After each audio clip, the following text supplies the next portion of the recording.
જામનગર મહાનગરપાલિકામાં ભ્રષ્ટાચારના આક્ષેપ સાથે કોંગ્રેસ દ્વારા વિરોધ પ્રદર્શન કરવામાં આવ્યું। જામનગરના સ્ટેન્ડિંગ કમિટીની બેઠક સમયે કોંગ્રેસ દ્વારા વિરોધ કરવામાં આવ્યો। મહાનગરપાલિકાની સ્ટેન્ડિંગ નહીં સેટિંગ કમિટી હોવાનું કોંગ્રેસ દ્વારા આક્ષેપ કરવામાં આવ્યો। આ 40% વાળી સ્ટેન્ડિંગ કમિટી હોવાના આરોપ લગાવવામાં આવ્યા।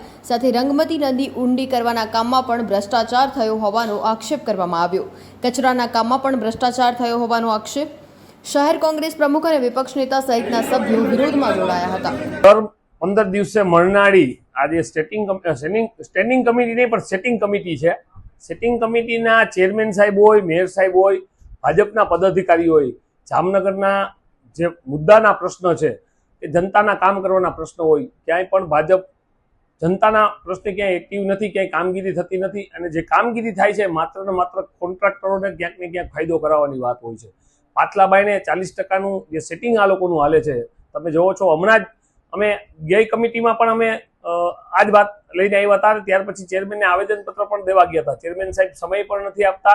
ત્યાર પછી અમે રંગમતી અને નાગમતી આ બે નદીઓ છે જેમાં સુજલામ સુફલામ યોજનાના નામે એને ઊંડી ઉતારવાની વાત હતી।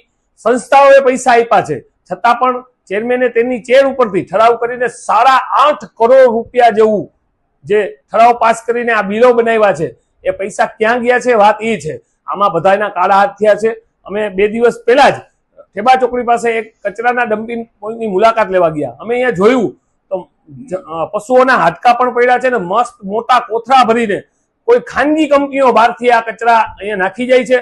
અમે કમિશનર સાહેબને પણ આ વાત કરી। કમિશનર સાહેબને પણ ખબર નથી કે આ ડમ્પિંગ પોઈન્ટ કોનો ચાલુ છે। વાત એ સમજવાની છે કે આવડો મોટો ખરાબ કચરો આવતો હોય, પ્રદૂષણ થતું હોય, જમીન ખરાબ થતી હોય અને જનતાના આરોગ્ય સાથે ચેડા થતા હોય, છતાં પણ આમાં મૂંગા છે।